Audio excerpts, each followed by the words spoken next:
السلام عليكم حبايب قلب طلاب الصف الثاني الاعدادي، عاملين ايه؟ يا رب تكونوا بالف خير. معاكم ميس ايمان شحاته مدرسه الدراسات الاجتماعيه في منصه هنذاكر اونلاين، ورجعنا من جديد. بس المره دي بتكلم برضو على الوحده الاولى، بس المره دي هتكلم على ايه؟ هتكلم على الدرس الثاني. الدرس الثاني بيكلمني على خصائص السكان. يعني ايه خصائص السكان؟ انا بدرس كل حاجه عن السكان، تركيب نوعي وتركيب عمري، حالة اقتصادية، حالة صحية، ثقافية، كل حاجة هتكلم عليها. طيب تعالى بقى أسألك سؤال، هو أنا لما أنا أجي أدرس خصائص السكان هل الموضوع ده هيفيدني؟ أيوة طبعا، ده عامل مهم جدا لتقدم أو تأخر الدول. معنى ذلك إن خصائص السكان بمثابة إيه؟ قال لي بمثابة البوصلة، بتوجه إن أنا أو المسؤول أو صناع القرار إن أنا أخد قرار لبناء مجتمع متقدم. طيب معنى ذلك تعالى بقى واحدة واحدة نتكلم على الخصائص لسكان القارتين الآسيوية حتى كمان الأوروبية. بص يا سيدي، أول حاجة هتكلم عليها التركيب النوعي والتركيب العمري. يعني إيه التركيب نوعي؟ التركيب النوعي ده أنا بدرس السكان من حيث النوع. يعني إيه النوع؟ يعني ذكور أو إناث. طيب التركيب العمري ده اللي حسب الفئات العمرية، صغار، شباب، كبار سن. طب الاتنين دول هدرسهم من خلال ايه؟ من خلال الهرم السكاني. يبقى لو جه قال لك ما المقصود بالهرم السكاني؟ قال لي الهرم السكاني ده دراسة السكان من حيث التركيب النوعي والتركيب العمري. طيب معنى ذلك من خلال الرسمتين دول، دي تابعة لقارة آسيا، دي تابعة لقارة أوروبا. أنا هنا يا ولاد بدرس الهرم السكاني للقارتين. طيب قارة آسيا وقارة أوروبا لعام 2025. معنى ذلك أنا بدرسهم من بعد ال5 سنين لحد بقى طبعا ال100 سنة. معنى ذلك أنا لو ما أبص على الهرمين، بص كده، ده ذات قاعدة ضيقة وده برضو ذات قاعدة ضيقة. بيقسمني السكان، عندي صغار سن، برضو عندي صغار سن، عندي سن العمل، عندي سن العمل، عندي كبار سن، عندي كبار سن. يبقى أنا لازم أدرسهم هما الاثنين. القسم ده عندي إناث، القسم ده عندي ذكور. نفس الحكاية برضو، القسم ده عندي إناث، القسم ده عندي ذكور. أنت لازم تفهم يعني إيه هرم سكاني، لازم تفهم محتوى الهرم السكاني، بس لازم تاخد بالك إن هما الاثنين ذات القاعدة الضيقة. طيب بص يا سيدي، أول حاجة هتكلم عليها في التركيب النوعي والعمري، هتكلم أول حاجة على التركيب النوعي. يعني إيه التركيب ده نوعي؟ أنا بقسم السكان حسب النوع، ذكور أو إناث. طيب لما أجي أتكلم على قارة لازم أعرف قارة آسيا وقارة أوروبا مين فيها أكتر من مين، الذكور ولا الإناث؟ جيت اتكلمت أول حاجة على قارة آسيا. قارة آسيا نسبة الذكور فيها 51.1%، نسبة الإناث 48.9%. مين أكتر؟ هاجي أقول لك الذكور طبعا، بس رغم ده أنا عندي التوازن النسبي ما بينهم. التوازن ما بينهم مش باين، يبقى في توازن نسبي. طيب جيت قلت لك بقى سؤال، ليه الذكور في قارة آسيا أكتر من الإناث؟ هاجي أقول لك بسبب الحاجة التانية في زيادة عدد السكان، وهي الغير طبيعية. اللي هي إيه يا مس الغير طبيعية؟ متمثلة في الهجرة، الدرس الأول. يبقى معنى ذلك إن الهجرة لدول الخليج العربي كان السبب إن أنا عندي الذكور بتكتر أكتر في قارة آسيا. طيب تعالى بقى كده قارة أوروبا. بيقول لك قارة أوروبا أنا عندي نسبة الإناث 51.6%. يا ميس نسبة الإناث هنا كتيرة أكتر من الذكور. قد إيه الذكور؟ 48.4%. إحنا كده بندرس الإحصائية من 1950 ل 2025. طيب بص كده بيقول لك إيه؟ بيقول لك الارتفاع عندي في نسبة الذكور في قارة آسيا ده بسبب إيه؟ بسبب الهجرة. طب أنا ليه عندي الإناث أكتر من الذكور في قارة أوروبا؟ طيب قارة أوروبا لما دخلوا الحرب العالمية الثانية، والحرب العالمية الثانية من 1939 ل 1945 فقدت كتير جدا من الذكور في الفترة دي. يبقى معنى ذلك اللي بسبب الدخول في الحرب العالمية الثانية فده أفقدها الكثير من الشباب الذكور. يبقى القارة الآسيوية نسبة الذكور أكتر من الإناث بسبب الهجرة لدول الخليج. أما الأوروبية الإناث أكتر من الذكور بسبب إيه؟ الانخراط. يعني الانخراط يعني الدخول في الحرب العالمية الثانية، فأفقدها الكثير من الشباب والذكور. طيب بص بقى، هننتقل لمرحلة تانية. كده أنا اتكلمت على التركيب النوعي. تعالى بقى نتكلم على التركيب العمري. وجيت قلت لك إن التركيب العمري تقسيم السكان حسب الفئات العمرية. طب أنا دلوقتي عندي كام فئة عمرية؟ عندي 3. طيب أنا لازم أتكلم إن الهرم السكاني للقارتين ذو القاعدة إيه؟ جيت قلت لك ذو القاعدة الضيقة. يعني إيه يا ميس ذو قاعدة ضيقة؟ أنا عندي انخفاض نسبة المواليد. أيوة يا ميس، أنا فاكر إن أنت في الدرس الأول كنت بتكلميني إن قارة آسيا في مراحل التطور الديموغرافي الثالثة انخفاض، صح؟ حصل. أما قارة أوروبا في المرحلة الرابعة وهتوصل للمرحلة الخامسة. يبقى أنا الاثنين عندي انخفاض معدل المواليد. بس مين أكتر من مين؟ جيت قلت لك قارة أوروبا أكتر بكتير من قارة آسيا. طيب هل القارتين فيهم نفس الفئات العمرية؟ أيوة طبعا، ثلاث فئات عمرية موجودين سواء القارة الآسيوية أو القارة الأوروبية. طيب تعالى بس كده هقول لك إيه هم الفئات العمرية ال3. من أول ما الطفل ما بيتولد لحد سن 14 سنة، ده كده صغار سن. من أول أو من بعد ال 14 سنة عندي 15 سنة. من أول 15 سنة ل 64 سنة ده كده سن العمل، فئة الشباب. من أول أو من بعد ال 64 65 ده كده يا ميس كبار السن. طيب واحدة واحدة. بص بقى يا سيدي، أول حاجة هتكلم عليها صغار السن.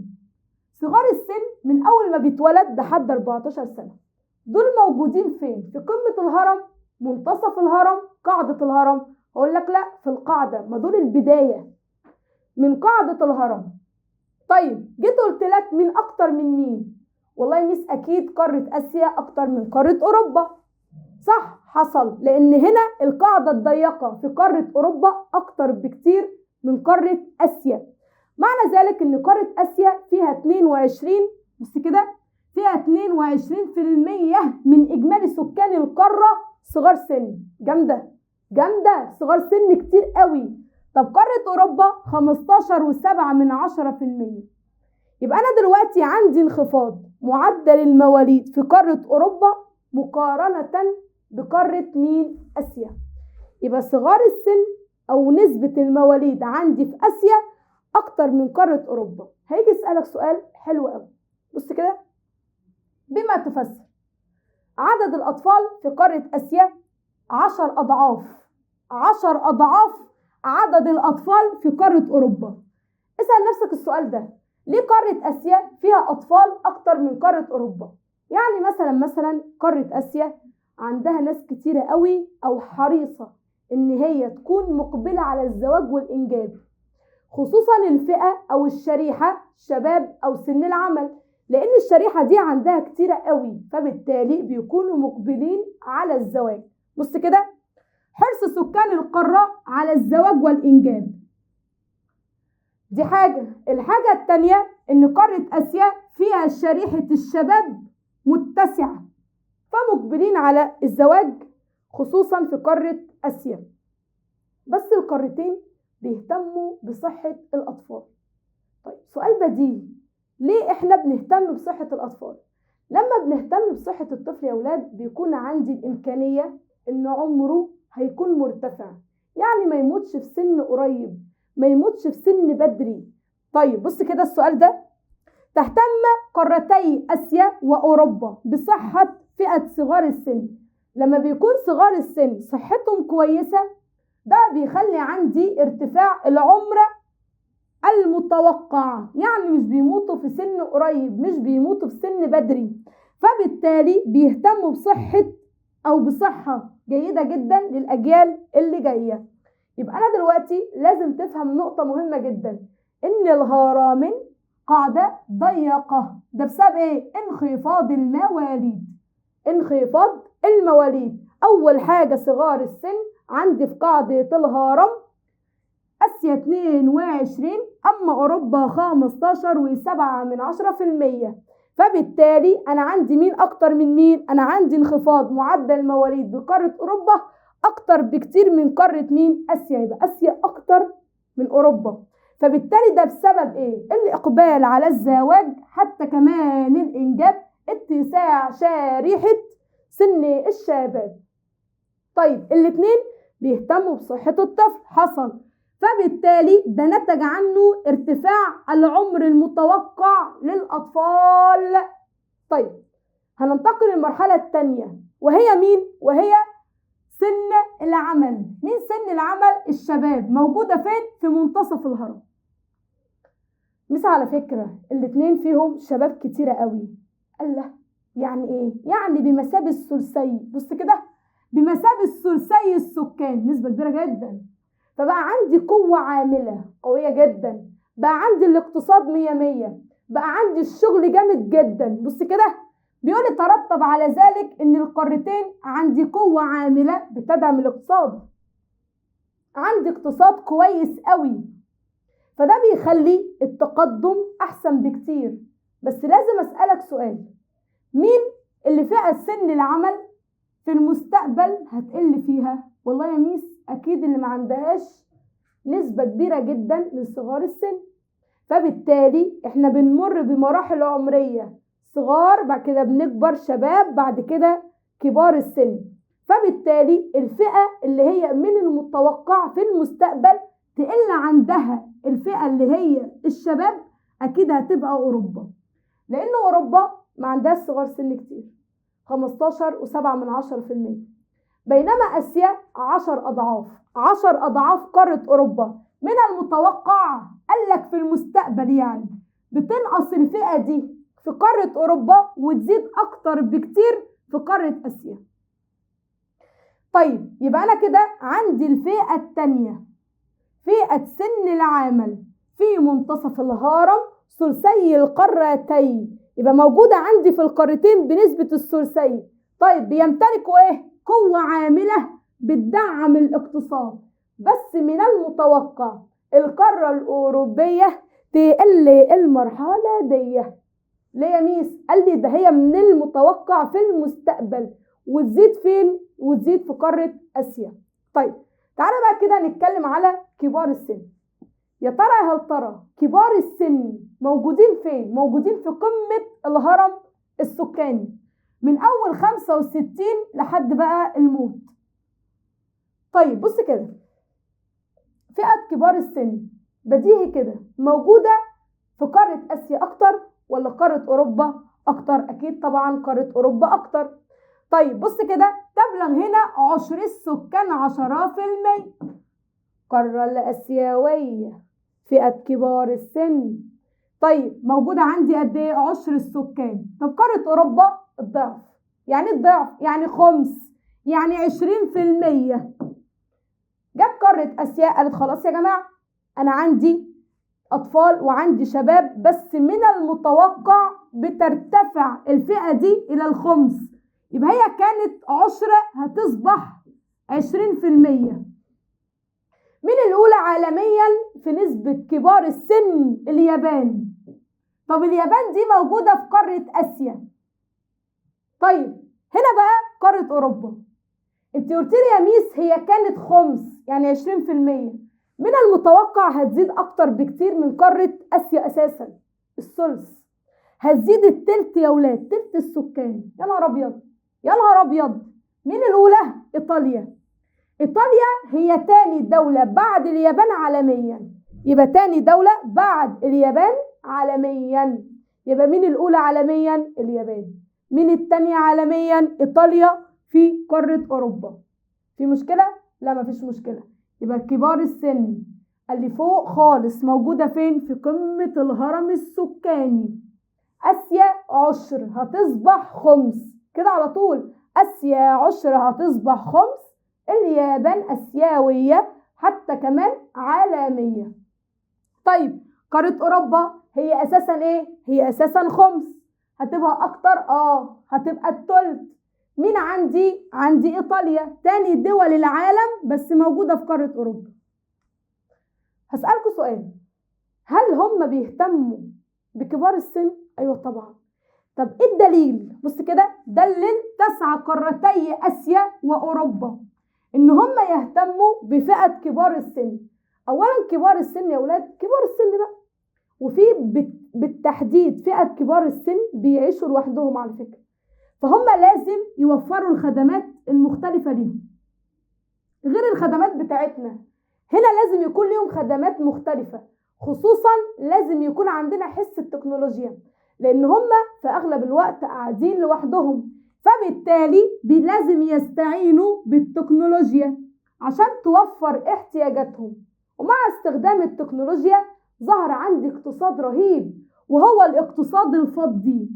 يعني الاقتصاد الفضي؟ أنا بستخدم التكنولوجيا صح عشان الأنشطة الاقتصادية لكبار السن أو الشيخوخة، فبالتالي لازم نلبي احتياجاتهم ومتطلباتهم سواء الصحية أو العيش، فده بيخلي عندهم العيش بأعمار وبصحة جيدة أطول. وبكده أكون خلصت التركيب النوعي والتركيب العمري، أول حاجة في الخصائص. تعالى بقى نكمل التركيب الاقتصادي. يعني ايه التركيب الاقتصادي؟ أنا بقسم السكان حسب النشاط اللي بيشتغلوه، حسب الشغل اللي بيشتغلوه. مبدئيا أي دولة أو أي قارة لما يكون عندها اقتصاد قوي لازم تكون بتعتمد على الصناعة. وبالفعل القارتين بيعتمدوا على الصناعة. بص كده، بيقول لك أول حاجة نشاط صناعي ربع القوة العاملة، يبقى 25% من القوة العاملة. ربع القوة العاملة، أيوة بالفعل. طب النشاط الزراعي؟ قال لك قارة آسيا أكتر بكتير من قارة مين؟ من قارة أوروبا. قارة أوروبا 4% بس من الزراعة. طب قارة آسيا خمس القوى العاملة، يعني 20%. كتيرة قوي، كتيرة قوي. طيب هنا بقى الأنشطة الاقتصادية الأخرى. أنشطة اقتصادية أخرى زي مثلا التجارة والخدمات، سواء طبعا تعليمية صحية، كل الحاجات دي خدمات. يبقى أنا دلوقتي بتكلم على ايه؟ النشاط الصناعي 25%. يبقى أنا عندي النشاط الصناعي أهو 25%، ربع القوة العاملة.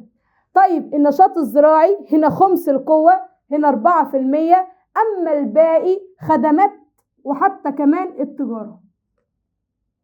طيب تعالى بقى نكمل التركيب اللغوي. اللغات، التركيب اللغوي أنا لازم أعرف مين أكتر من مين.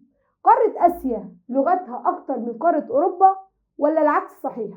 هاجي أقول لك قارة آسيا اللغات عندها أكتر بكتير من قارة أوروبا. توقع كده لغات قارة آسيا قد إيه؟ كتيرة جدا. بص قد إيه؟ 2300 لغة. يا نهار أبيض، يا نهار أبيض. والله قارة آسيا أكبر قارات العالم، معنى ذلك إن اللغات عندها 2300. طيب إيه بقى أبرزهم وأشهرهم؟ العربية والصينية الهندية فارسية. العربية الصينية الهندية فارسية. أما الأوروبية 200 لغة بس، 200 لغة. وال200 لغة دي ليها تأثير عالمي كبير، خصوصا مين؟ خصوصا اللغة الإنجليزية، بعديها الألمانية، إيطالية، فرنسية وأسبانية. طبعا ليهم تأثير عالمي كبير. يبقى أنا جيت كلمتك على اللغات. قارة آسيا أكتر بكتير من قارة أوروبا. قارة آسيا 2300 لغة. طيب عربية صينية هندية فارسية. أما القارة الأوروبية حوالي 200. بص بقى، ذات تأثير كبير عالمي كبير، إنجليزية، ألمانية، إيطالية، فارسية، حتى الأسبانية. هسألك سؤال، هل اللغة عامل قوي وعامل مؤثر؟ أيوة طبعا. في نفس الوقت رغم ان هي عامل قوي وعامل مؤثر إلا ان هي بتسبب مشكلات. يعني ايه؟ يعني سلاح ذو حدين. يعني ايه؟ يعني ليها أثر إيجابي وليها أثر سلبي. بص هنا بيقول لك ايه؟ بيقول لك هل بتأثر اللغة على الهوية الثقافية والسياسية؟ أيوة طبعا. أيوة طبعا. مبدئيا تعالى نتكلم الأثر الإيجابي. الأثر الإيجابي متمثل عندي في اللغة العربية.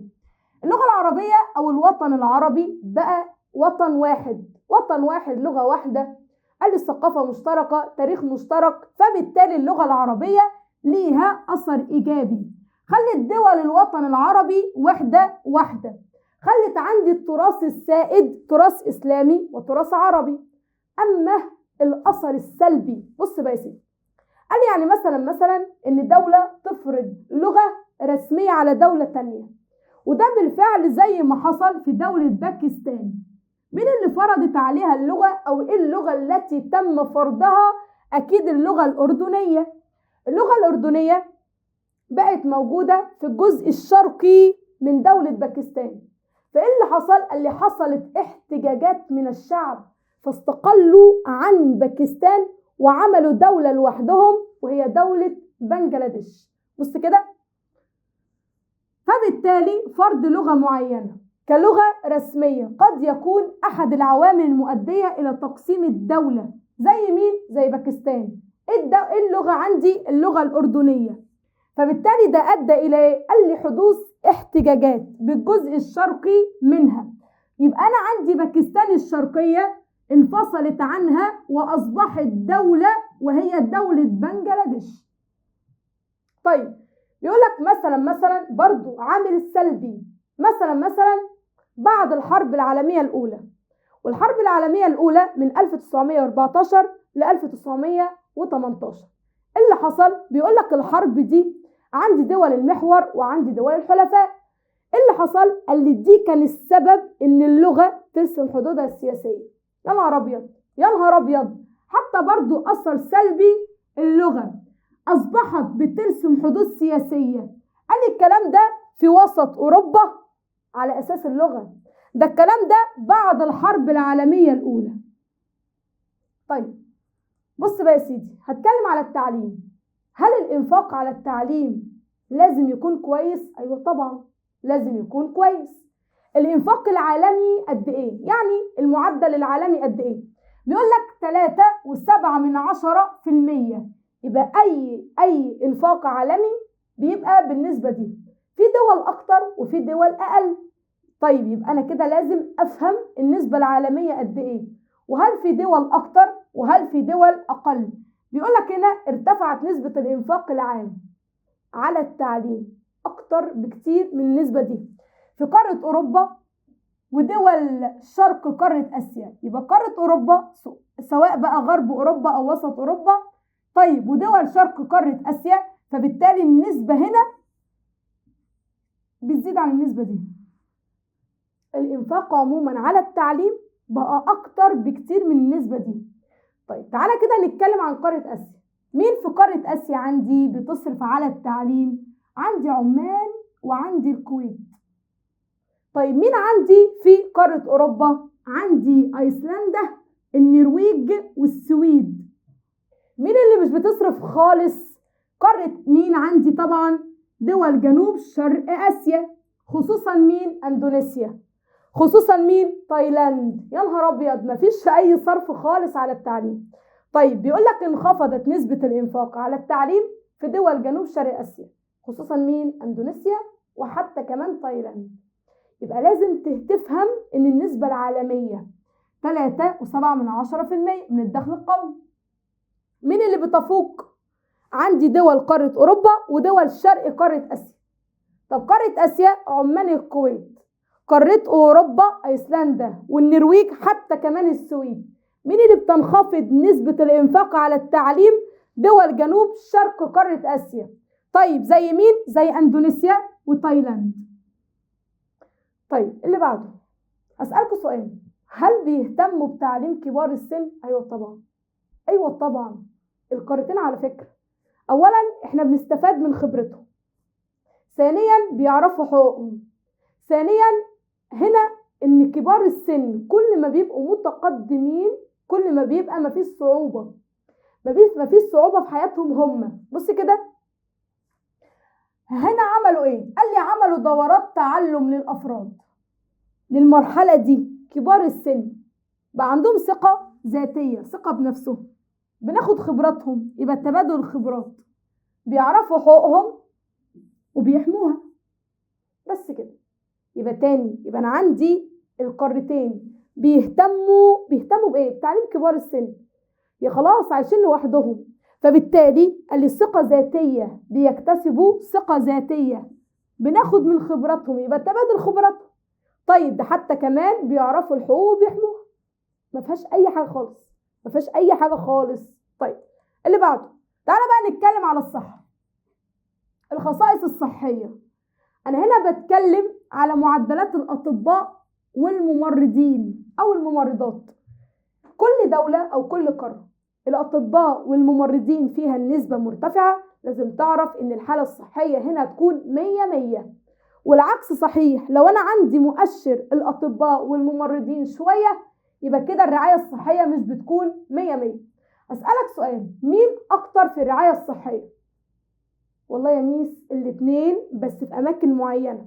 يعني ايه؟ يعني دول غرب اوروبا ودول شرق القارة الاسيوية. بص كده، دول قارة اوروبا وشرق قارة اسيا، بص كده لازم تحددها. اللي بيتمتعوا باطباء وممرضين، فبقى عندهم ان الرعاية الصحية تفوق المعدلات العالمية اصلا، بتفوق المعدلات العالمية اصلا. طب قارة اسيا، قارة اسيا من الناحية الجنوبية، دول وسط وجنوب قارة اسيا بتقل فيها معدلات الاطباء والممرضين. قال لي ده حتى كمان بتقل عن المعدلات العالمية. يا نهار ابيض، بص الفرق شاسع. هنا عندي ممرضين واطباء وهنا ما عنديش اصلا، هنا عندي رعاية صحية وهنا ما عنديش اصلا. طيب بص كده، بص كده الفرق شاسع. قارة اوروبا بتفوق دول شرق اسيا، طيب دول وسط وجنوب اسيا بتنهار. هسألكوا اسئلة، ايه الامراض اللي ممكن تكون موجودة في قارة اسيا، وايه الامراض اللي ممكن تكون موجودة في قارة اوروبا؟ طيب الامراض اللي هنا انت معتاد ان انت تسمعها، الامراض اللي هنا انت سمعتها في قارة افريقيا. بص كده، مرض الملاريا، فاكرين؟ مرض الملاريا ده بيكون موجود بالمناطق الاستوائية، مناطق الحر جدا، مناطق الحر جدا ده بيكون موجود في الجلد عموما. طيب مرض الايدز ده نقص المناعة، ده بينتقل عبر الدم. طيب اللي بعده مرض الكوليرا، مرض الكوليرا وحتى كمان مرض الالتهاب الكبدي. طيب تعالى بقى بص كده الامراض هنا، عندي امراض القلب والاوعية الدموية، دي حاجات احنا بنسمعها كتير. حتى كمان مرض السرطان، حتى كمان مرض السكري، حتى كمان امراض الجهاز التنفسي اللي هي اساسا مزمنة. يبقى انا كده عرفت الامراض المنتشرة بقارة اسيا، عرفت الامراض المنتشرة بقارة اوروبا. هنا عندي الملاريا، الايدز، الكوليرا، حتى كمان الالتهاب الكبدي. طيب هنا عندي ايه؟ الامراض القلب وحتى كمان الاوعية الدموية ومرض السرطان والسكر في العموم والجهاز التنفسي بس المزمن. طيب بص يا سيدي، ليه قارة اسيا اكتر بكتير في امراضها من قارة اوروبا؟ يعني مثلا الفقر، ماشي، يعني مثلا سوء التغذية، ماشي، البنية الصحية مش 100، وبيحصل في اسيا حروب وصراعات اكتر بكتير من قارة اوروبا. طيب فده بيعطل الخدمات الصحية وبيزيد من خطر تفشي الامراض. يبقى لو جه سألك بما تفسر ليه الامراض عندي بقارة اسيا اكتر بكتير من قارة اوروبا؟ عندي فقر وعندي سوء التغذية، البنية الصحية مستشفيات مش 100، فبالتالي حتى كمان الحروب والصراعات، فده بيعطل وده بيزود من تفشي الأمراض. طيب بص كده، فالقارتين الآسيوية والأوروبية مش هتسكت. ايه الجهود اللي عملوها؟ أول حاجة وضع برامج وقائية. يا جماعة لازم تحافظوا على صحتكم، يا جماعة في حملة تطعيمية، يا جماعة هنا دي لازم يكون في برامج وقائية. حتى كمان التطعيمات، يعني الأطفال مثلا بيكون لهم تطعيم. يعني ايه تطعيم؟ يعني مثلا في سن معين لازم يتطعموا عشان يكون في مرض تطعيم يمنع ان المرض ده يجيلهم في المستقبل. طيب عملوا ايه كمان؟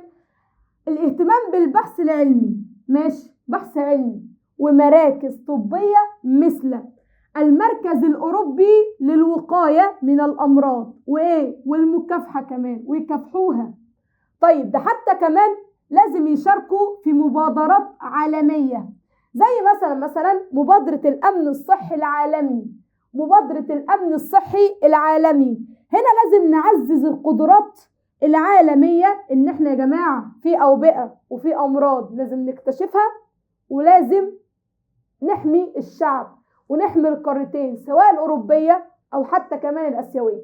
فبالتالي يا أولاد بدأ يكون عندي تبادل، بص كده، تبادل القارتين سواء الآسيوية حتى كمان الأوروبية في المعرفة والبيانات حول الأمراض اللي هي وبائية. طيب يبقى أنت لازم تمسك الأربعة دول من خلال مفاتيح. أول مفتاح، ركز بقى، أول مفتاح برامج وقائية أهو، بحث علمي، مراكز طبية، مبادرات عالمية، تبادل المعرفة. يبقى تاني، الانتشار الأمراض قارة آسيا أكتر من قارة أوروبا، عندي فقر، سوء تغذية، عندي حروب وصراعات، ضعف بنية تحتية.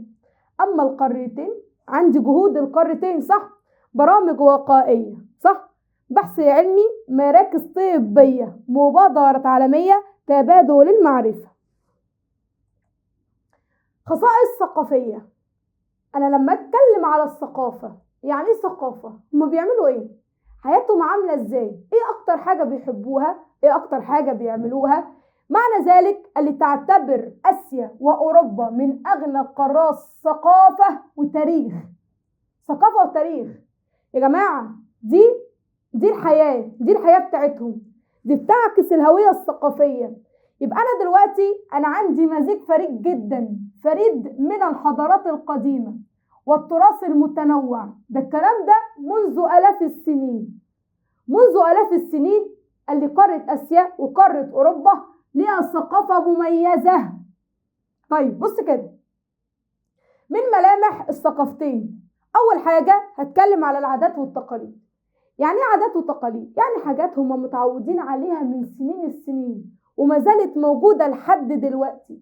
بيقول لك الاتنين عندهم عادات وتقاليد راقية جدا جميلة. يعني قارة آسيا مثلا، الدول اللي عندي زي اليابان وكوريا الجنوبية، لما بيجوا يسلموا على حد بيبقى عندي انحناء، بينحنوا. قال الانحناء ده نوع من التواضع، نوع من احترام الأكبر سنا، نوع من الاحترام عموما. طيب بص بيقول لك ايه؟ قال التعبير عن الاحترام والتقدير في مختلف المواقف الاجتماعية وحتى كمان الرسمية. يبقى الانحناء عموما ده نوع من الاحترام، بص كده، ده نوع من الاحترام، نوع من التقدير. الكلام ده بيحصل فين؟ قال لي خصوصا اليابان وكوريا الجنوبية والصين على فكرة. طيب قارة أوروبا، يعني بعد الظهر كده العيلة بتتلم مع بعضها وبيتحاسوا الشاي وبيشربوا الشاي. بص كده، تناول الشاي بعد الظهر. قال لي ده الشعب الإنجليزي، تقاليد الشعب الإنجليزي. اللي بعده الأكلات الوطنية. قارة آسيا ليها أكلات مميزة، قارة أوروبا ليها برضو أكلات مميزة. قارة آسيا قال لي في فترة كده ظهرت أكلة بتسمى السوشي. يعني إيه السوشي؟ يعني معلش، يعني السمك الني، أنا شلتها خالص. يعني إيه السوشي؟ يعني السمك الني. بصراحة محبتهاش خالص، بصراحة فظيعة، محبتهاش بالفعل. طيب يبقى أنا هنا عندي أكلات مميزة. إيه الأكلات المميزة عندي؟ أول حاجة بتتميز كل دولة أو كل قارة بطهي معين للأكل. طب قارة آسيا فيها إيه؟ قال لي فيها السوشي الياباني. السوشي الياباني السمك بالرز كده الني، مهم انتوا عارفينه أساسا. طيب تعالى بقى الكوميتشي. طبق الكوميتشي موجود فين؟ بكوريا الجنوبية. الطبق ده يا أولاد عبارة عن كرنب ده محطوط عليه حاجات حاره كتيره فبيجففوه، فهم بالنسبه لهم بيكون حلو. انا ما دقتوش قبل كده بس دقت السوشي ما عجبنيش. طيب بص كده، يبقى الاكلات الوطنيه تتميز بفنون الطهي والاطعمه الشعبيه، لا تخلو من الارز والاعشاب والتوابل، لازم تكون حاره. لا تخلو من الارز، طبعا السوشي موجود فيه رز اساسا. لا تخلو من الارز والاعشاب والتوابل. السوشي الياباني وطبق الكيميتشي موجود بكوريا الجنوبيه. طيب تعالى بقى نتكلم على الاكلات اللي موجوده بقاره اوروبا. قاره اوروبا عندي الكريب عموما. طبعا انت اول ما بتتزنق كده في الدرس، ميس انا جعان، تروح تجيب لك واحد كريب، صح؟ طيب الكريب ده الكريب الفرنسي والبيتزا الايطاليه. طبعا بتقعد تتمرد على الاكل، ماما احنا عايزين النهارده بيتزا مش عايزين رز وطبيخ، بيحصل. طيب بص كده، تعالى بقى نتكلم على الفنون. الفنون بتتمثل او بتوحي في الموسيقى. طيب بتنتشر الموسيقى التقليديه شعبيه، بتعتمد على الآلات الوترية والطبول. يعني مثلا جمهورية كوريا الجنوبية واليابان والصين. الرقصات الكلاسيكية موجودة برضو عندي في الهند. في مشكلة؟ لا مفيش مشكلة خالص. بص بقى كده، أنا تعد الموسيقى إيرلندا الإيرلندية من أشهر، بص كده، من أشهر الفنون الموسيقية التقليدية. طيب بص كده، الفولكلور الإيطالي اللي دي رقصة شعبية من أشهر الرقصات الأوروبية. في مشكلة؟ لا مفيش مشكلة. تعالى بقى الحرف التراثية. التراث عموما ده بيمثل الهوية الثقافية. التراث عموما ده بيعكس لك الحياة عندهم عاملة ازاي. مبدئيا كده بيرسموا على الخشب. الرسم على الخشب وعمل قطع فنية ثقافية كوريا. برضو شرطها تاني. طيب تعالى بقى الفخار اليدوي. طبعا الفخار اليدوي ده الطينة عموما بيجيبوها بيعملوا منها أشكال جميلة جدا زي ما بيحصل في دولة فيتنام. الحرير عموما أو صناعة الحرير مشهور فين؟ مشهور في الهند، مشهور في الصين، خصوصا ان هم بيربوا دودة القز. طيب صناعة السجاد اليدوي، بيعملوا سجاد بالإيد. طيب السجاد اليدوي عندي إيران وعندي الهند. خطير عايزة أقول لك إن السجاد اليدوي ده غالي جدا. قارة أوروبا بيرسموا برضو على الخشب. الدول الإسكندنافية فوق زي السويد والنرويج والدنمارك. طيب عندي كمان دول شرق قارة أوروبا. يبقى دول شرق قارة أوروبا برضو عندهم الرسم على إيه؟ الرسم على الخشب. طيب مبدئيا كده حتى كمان عندهم صناعة الفخار. موجود فين؟ موجود في أسبانيا.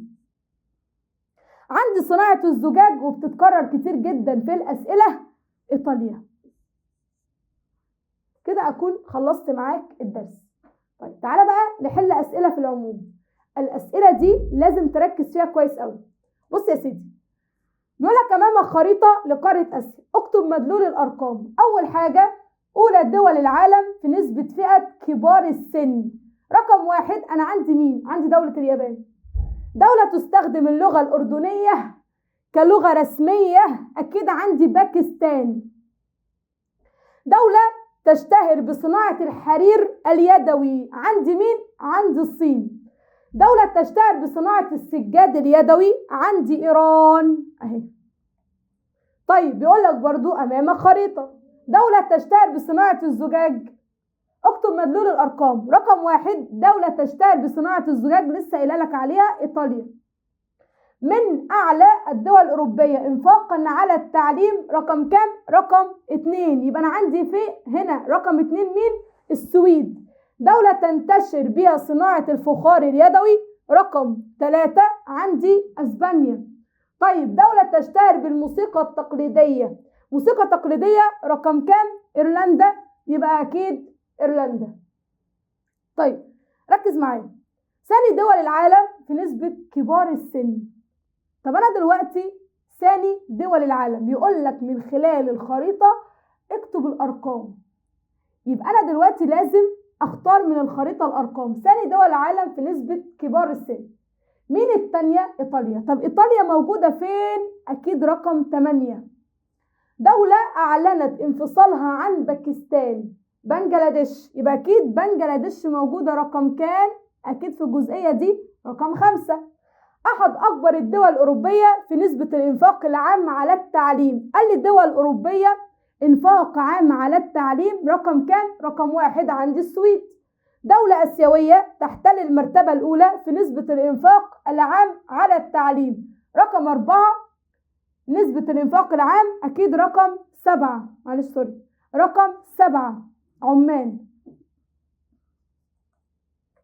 أكمل العبارات الآتية. بتنتشر في المناطق الاستوائية بقارة آسيا بعض الأمراض، هو حدد لي على فكرة، ومنها الملاريا.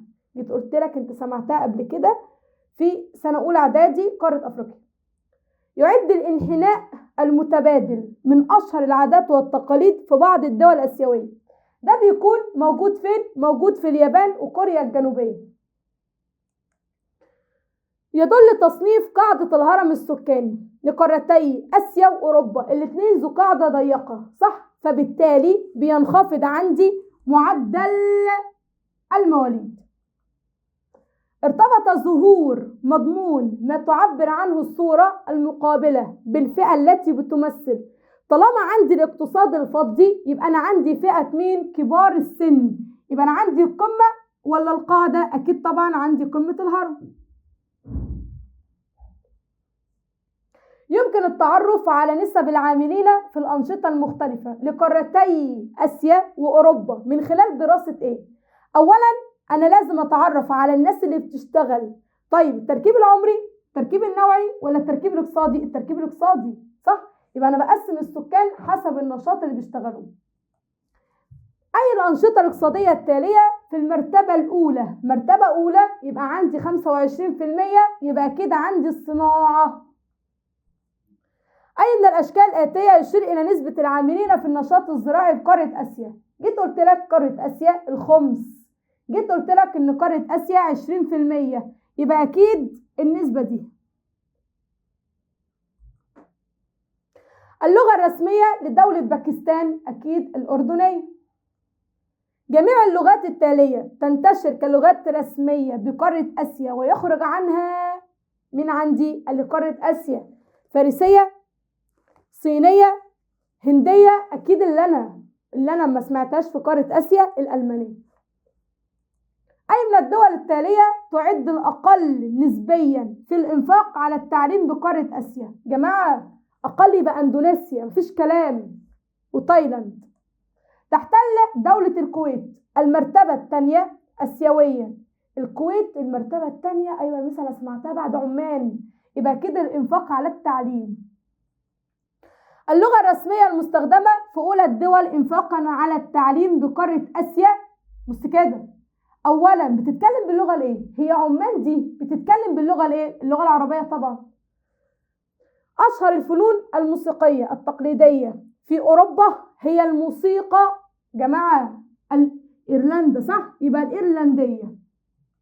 ده علامة صح وغلط. يتسم التركيب النوعي للسكان بقارة آسيا التوازن النسبي بين الذكور والإناث، صح.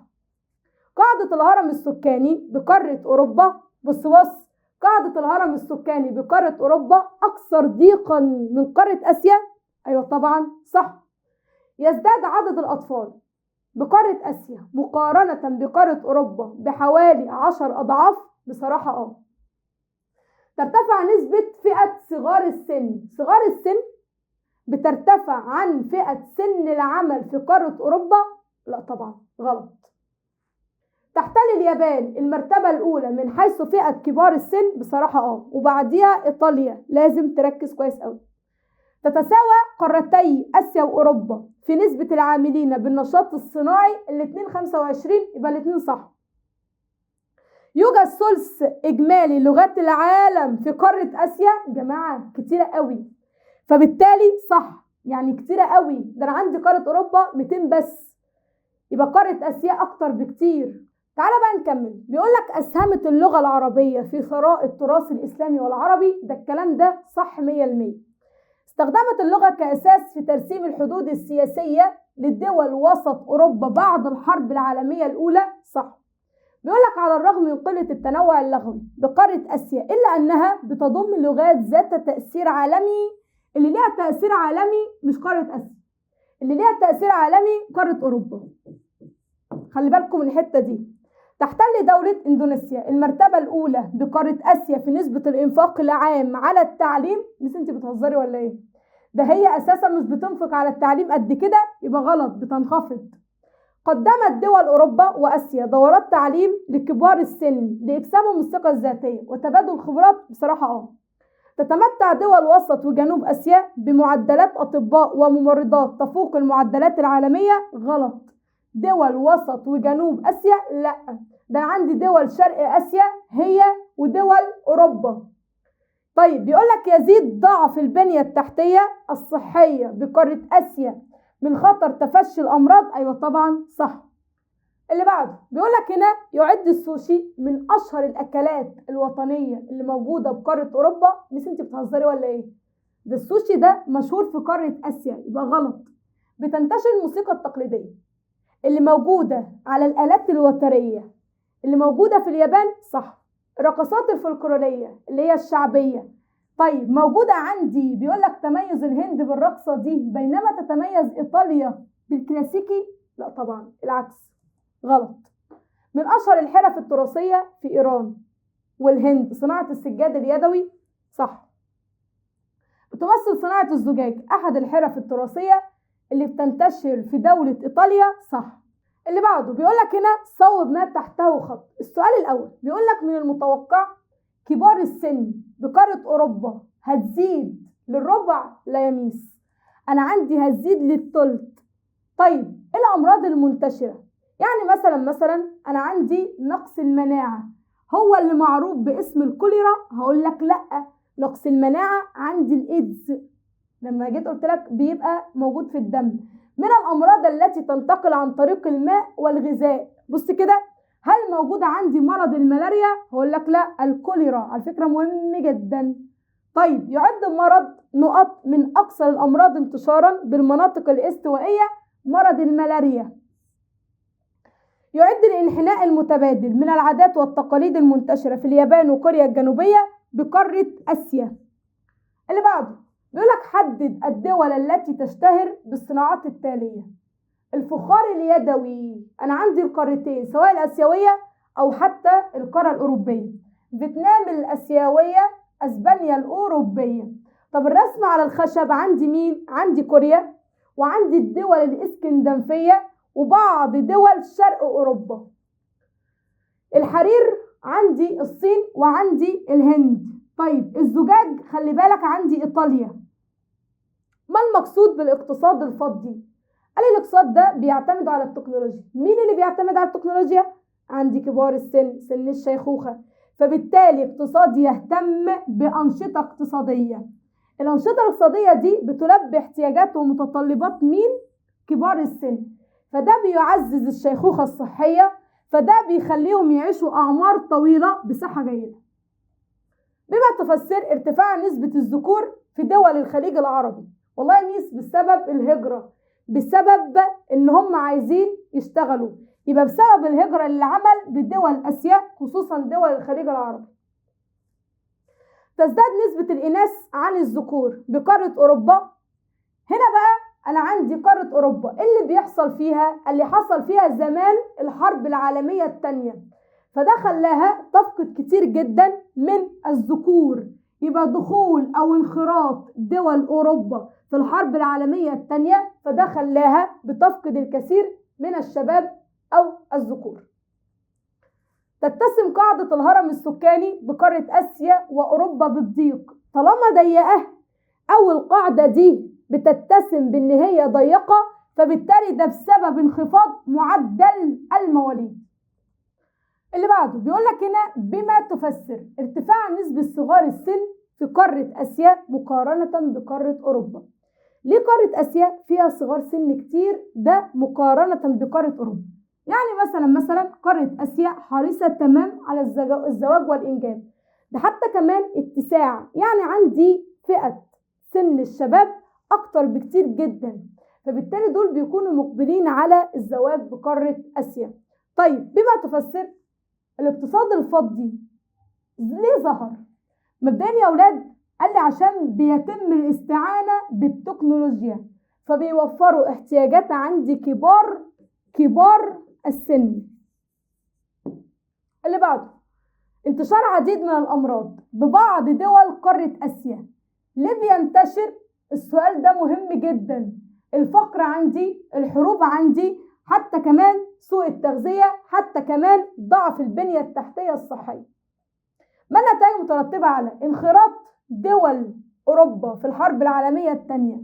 قال لي ده خلى عندي قلة في عدد الذكور، أفقدها كثيرا من الشباب، أفقدها كثيرا من الذكور. ما النتائج المترتبة على اهتمام دول قارتي آسيا وأوروبا بصحة فئة صغار السن؟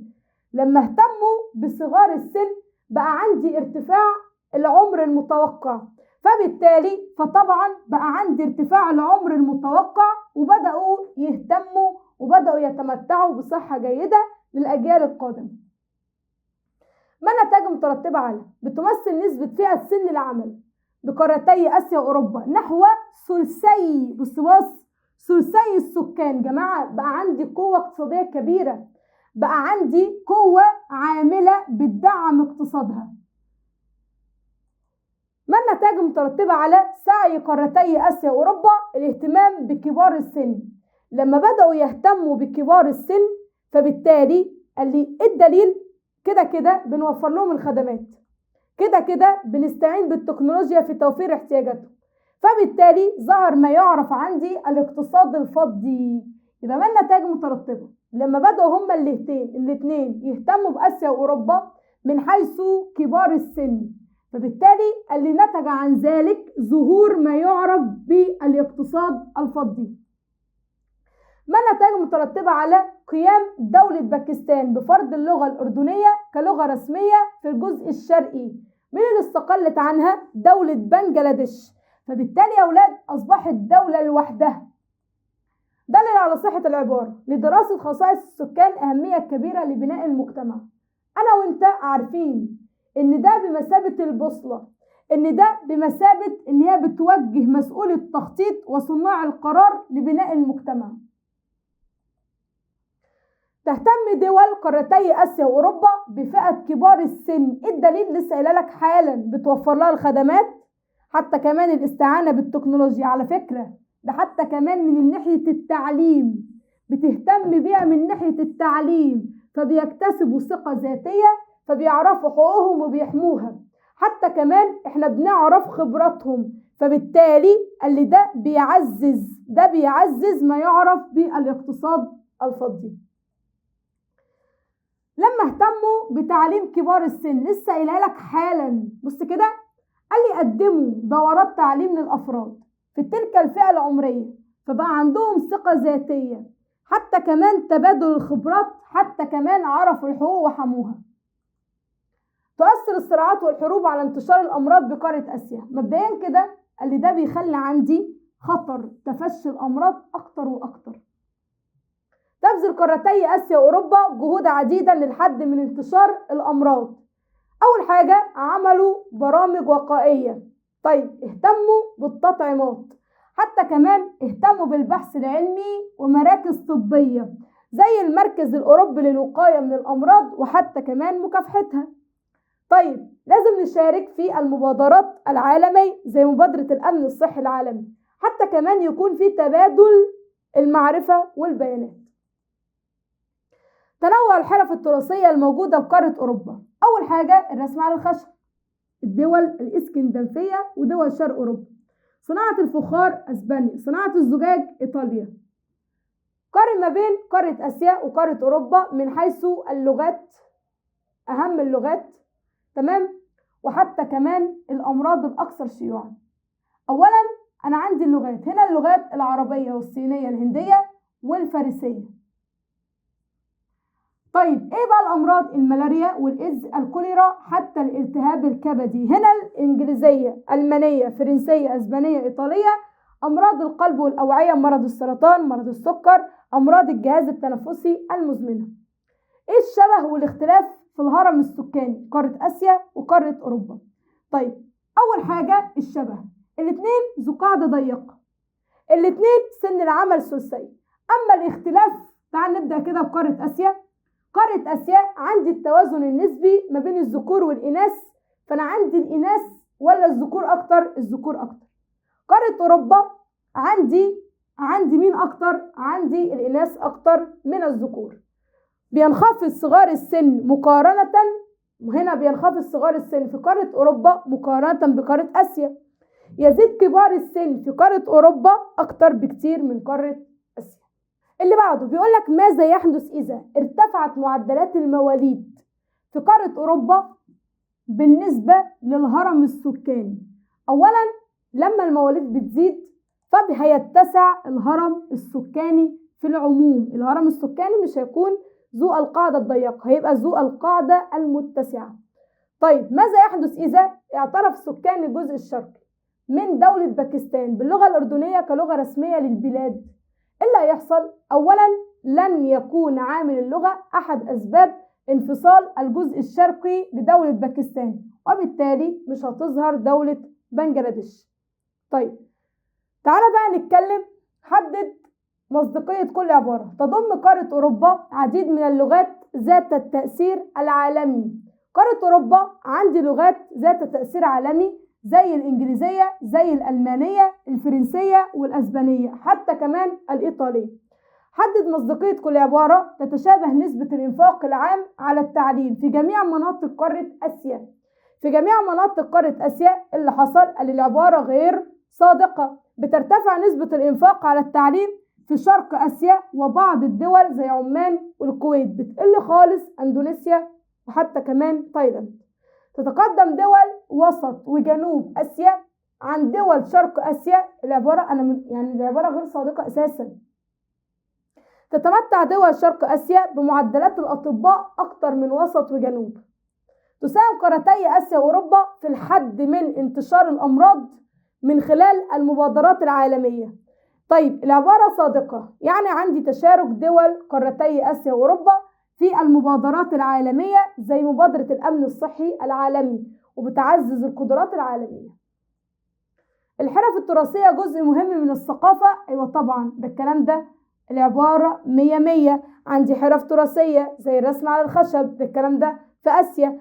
طيب فبالتالي الكلام ده في كوريا. طب الفخار فيتنام. طب الحرير الصين والهند. طب السجاد اليدوي إيران وحتى كمان الهند. ما العلاقة ما بين معدل المواليد بقارة آسيا وأوروبا وشكل الهرم السكاني لكل منهما؟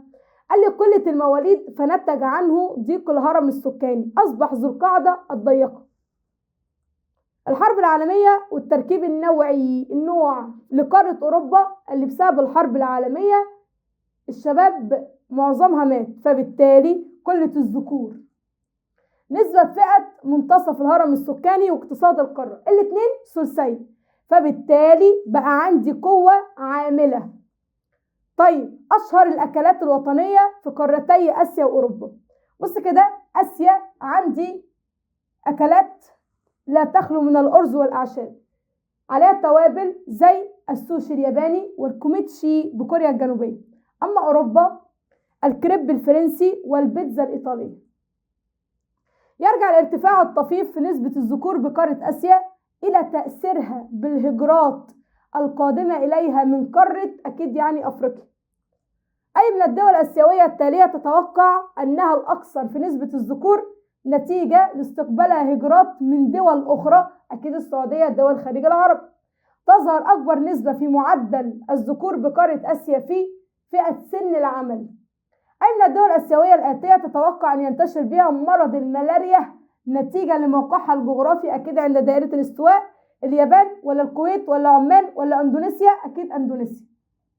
بما تفسر تخلو قارة أوروبا من انتشار مرض الملاريا موجودة في العروض المعتدلة، مش موجودة في المناخ الاستوائي. وبكده أكون خلصت معاك الدرس الثاني، وكان معكم ميس إيمان شحاتة مدرسة الدراسات الاجتماعية في منصة هنذاكر أونلاين.